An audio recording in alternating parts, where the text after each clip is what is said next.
Waktu itu Umar ikut mundur, maju lagi, pepet. Umar itu maju, terlalu maju.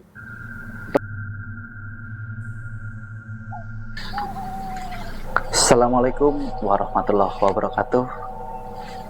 Selamat malam teman-teman semua. Selamat malam sahabat. Apa kabarnya malam ini? Semoga sahabat semua dalam keadaan sehat, dilancarkan rezekinya, dan tentunya penuh semangat. Baik, Wak. Saya di sini aku memanggil sahabat-sahabat semua dengan nama Awak. Wak. Jadi pada video kali ini aku akan membahas tentang ilmu kebal. Karena tadi saat aku duduk, aku melihat teman-teman yang berjalan mondar-mandir di depan tempat tinggalku. Aku jadi teringat dengan salah satu ilmu, yakni ilmu kebal. Jadi aku di sini ingat pada saat aku bekerja. Waktu itu aku kerja di sebuah perusahaan. Di jam istirahat, aku ini duduk di tempat istirahat. Di situ aku bersebelahan dengan salah seorang yang kita sebut saja namanya dengan Umar. Umar ini pernah memiliki salah satu ilmu kebal yang tak ia inginkan.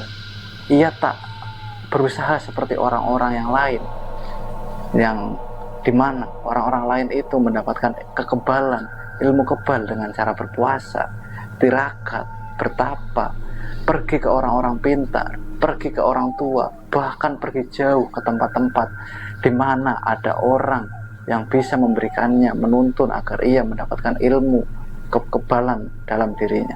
Namun di video kali ini saya menceritakan Umar tatkala dirinya hendak memasuki sekolah menengah kejuruan. Waktu itu Umar ini lulus dari sekolah SMP. Tatkala dirinya sedang berada di dalam rumah, ia memiliki firasat dalam dirinya.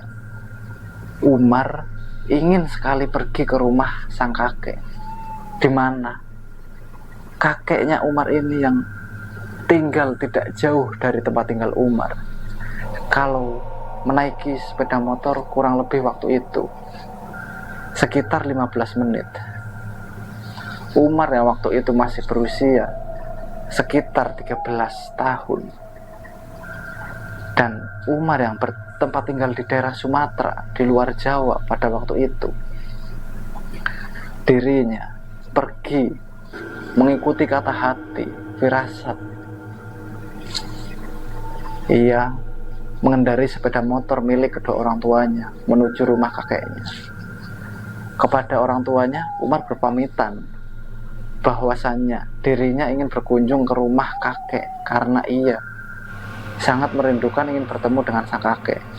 Di situ benar saja kakek dari Umar ini seperti yang sudah menantikan kedatangan cucu satu-satunya semenjak 5 tahun yang lalu. Nenek dari Umar meninggal karena penyakit yang dideritanya. Kakek Umar tinggal seorang diri di rumah tersebut. Di hari itu Umar pun memutuskan untuk menginap tinggal di rumah sang kakek. Di sana Umar bersama kakek makan seadanya, makan ubi rebus, minum kopi, merokok. Umar waktu itu masih kecil, tapi dirinya sudah merokok. Umar ini merupakan laki-laki yang sangat aktif, badannya bugar, segar, berisi, dan memiliki banyak teman. Di sela-sela obrolan Umar dan sang kakek, sembari Umar ini meminum kopi, merokok, dan menikmati singkong rebusan dari sang kakek, sang kakek ini menceletuk kepada Umar. Mar, bukannya tahun ini kamu masuk di SMK ya? Kamu mau melanjutkan di mana? Tanya sang kakek kepada Umar. Umar pengen di STM kek? Sahut Umar. Waktu itu sang kakek merogoh sakunya dari kantong saku celananya. Sang kakek mengeluarkan dompet lama yang sudah usang, sudah robek. Dari situ kakeknya mengeluarkan kertas, diberikan kepada Umar. Umar di situ menerima dan bertanya kepada kakek, ini kertas apa kek? Ini untuk apa? Di situ kakeknya hanya bilang, itu kertas turun temurun dari nenek-nenek buyut kamu.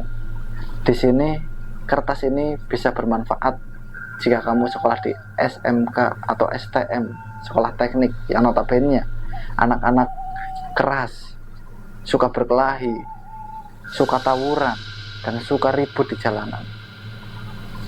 Di situ sang kakek pun menyampaikan ada beberapa pantangan yang tak boleh dilanggar oleh Umar. Waktu itu dengan duduk di tempat peristirahatan, duduk di tempat perusahaan ketika bekerja, Umar menceritakan dengan penuh semangat. Dia sambil mengingat-ingat kenangan masa lalu yang sudah lampau, hampir 5 tahun yang lalu.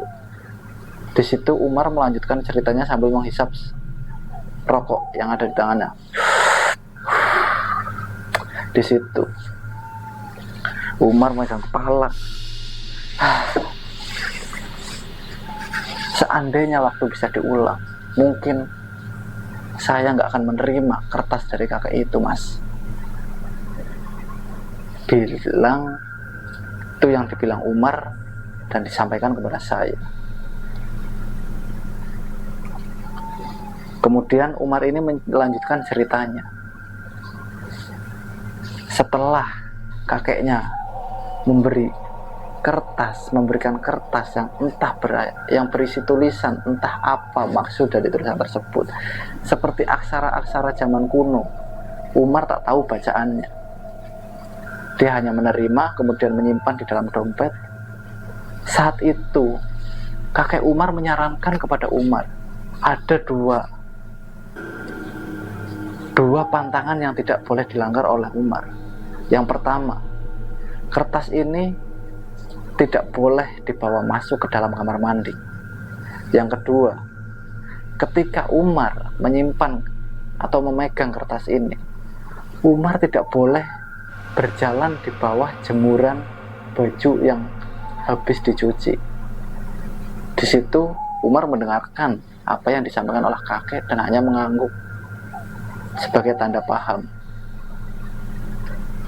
Percaya nggak percaya, Umar pun menerima pemberian dari kakeknya itu. Hari itu pun berlalu. Umar kembali ke rumahnya. Di rumah, ia membuka kertas yang tadi diberikan oleh sang kakek. Di situ Umar penasaran. Ia pun mengambil sebuah pisau, mencoba melukai tangannya dengan menggoreskan di jarinya. Pada saat pisau digoreskan, aneh tapi nyata, Umar bercerita waktu itu tangan dari Umar, kulitnya tidak terluka sama sekali, tidak ada bekas goresan, tak ada luka, tak keluar darah. Umar pun di situ heran. Di situ Umar ini menyimpan kembali kertasnya seperti yang disarankan oleh kakeknya sebelumnya. Ketika ingin masuk ke kamar mandi, Umar meletakkan kertasnya di luar kamar mandi. Umar ini tak takut kertasnya hilang, tak takut akan ada yang mengambil, karena sang kakek ini sudah memberitahu kalau siapapun yang mengambil kertas itu nanti akan kembali lagi kepada Umar sebagai pemilik sah dari kertasnya. Kertas ini kebanyakan orang menyebutnya dengan nama wapak. Wapak yang dijadikan sebagai barang jimat oleh sebagian orang, sebagai ilmu kebal yang digunakan untuk menghadapi kekerasan di jalanan. Suatu ketika Umar masuk sekolah di STM. Benar saja, di STM sebagian anak notabene laki-laki. Di situ Umar bertemu dengan salah seorang kerabatnya bernama Dani. Dani merupakan anak kelas 2 STM, senior dari Umar. Suatu hari Dani ini mengajak Umar berjalan-jalan. Dani mengatakan, waktu itu Dani berkata kepada Umar bahwa, "Mar, yuk jalan-jalan keliling kota lah, naik motor, boncengan." Umar yang waktu itu masih anak baru, bersama diajak seniornya Dani, nurut, ikut saja naik motor, nggak tahu tujuannya mau kemana. Setelah kurang lebih 30 menit berjalan, di depan ada sekumpulan yang dimana Umar itu tahu mereka semua kelompok dari senior-seniornya yang sudah kelas 2, sebagian ada yang kelas 3 dan ada yang kelas 1. Namun yang kelas 1 masih ada hanya beberapa orang. Di situ Umar diam saja. Di dalam hati Umar tenang. Wah, ini pasti bakal ada ribut-ribut. Umar di situ tetap tenang karena tadi wapak yang diberikan oleh kakeknya, wapak sebagai pegangan Umar. Namun ketika tiba di lokasi tempat keributan atau tempat tawuran, Umar ini tak lakas turun ke medan pertempuran. Anak muda, anak sekolah menyebutnya medan pertempuran. Umar hanya ditugaskan oleh Dani untuk menjaga motor dan bersedia ketika dibutuhkan. Benar saja, baru 10 menit pertempuran pecah, Dani sudah kembali dengan nafas yang terengah-engah, dengan luka sobek di tangannya. Dani bilang kepada Umar, "Ayo cabut, pergi." Langsung semua anak pergi menuju base camp, menuju tempat aman para anak-anak dari sekolah Umar. Di situ Umar ini membantu mengobati luka dari Dani. Dani di situ bertanya pada Umar, "Sudah pernah ikut seperti ini belum sebelumnya, Mar?" "Belum pernah, Dan." "Kalah pengalaman lah ya. Besok kapan-kapan majulah bareng, ayo." Ajak Dani waktu itu. Umar ini hanya diam, tak menyahuti. Bulan depannya lagi, 2 bulan kemudian, ada pertempuran baru lagi. Kali ini Dani blak-blakan, tidak basa-basi mengajak jalan-jalan Umar seperti yang pertama. Waktu itu Umar diajak oleh Dani, "Dan ada olahraga nih, ikut." Umar di situ yang memang sudah punya perlindungan, dirinya ikut bersama Dani. Umar tak membawa alat apapun.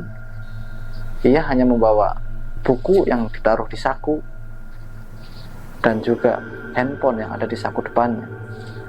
Umar di situ dibonceng oleh Dani di perjalanan. Umar ini diberi senjata berupa celurit oleh Dani yang ia bawa di dalam tasnya. "Mar, ambil barang di tas." Umar yang dibonceng waktu itu oleh Dani mengambil barang di tas, dibuka, Umar ambil. Dengan sebilah celurit ini, Umar waktu itu turun bersama kawan-kawan yang lainnya ke medan pertempuran untuk pertama kalinya. Umar tampil. Umar tak tahu apa yang harus dia lakukan. Ia hanya mengikuti saja. Maju, mundur. Maju. Ketika apa-apa maju, Umar maju. Ketika apa-apa mundur, waktu itu Umar ikut mundur. Maju lagi, pepet. Umar itu maju, terlalu maju. Teman-temannya cabut. Waktu itu Umar ini tak mendengarkan instruksi temannya. Sampai-sampai Umar ini terkejut dari teriakan Dani yang meneriaki, "Mar, lari balik!" Umar nengok ke belakang. Dani dengan motornya sudah siap, sudah ready. Di sini Umar langsung tanpa memikirkan musuh yang sedang ia hadapi, ia lari berbalik. Ketika Umar lari menuju Dani, ada salah seorang mahasiswa dari belakang Umar menyabetkan golok di belakang punggung dari Umar. Namun waktu itu Umar tak merasa sakit. Dia hanya merasa seperti ada orang yang melemparkan penghapus, melemparkan benda ke dalam punggungnya, namun tak terasa sakit. Umar di situ naik motor bersama Dani, cabut pergi ke base camp. Di situ tak ada yang terluka. Namun Dani heran, Umar ini waktu itu baju belakang dari Umar robek sekitar 30 cm. Yang bikin heran,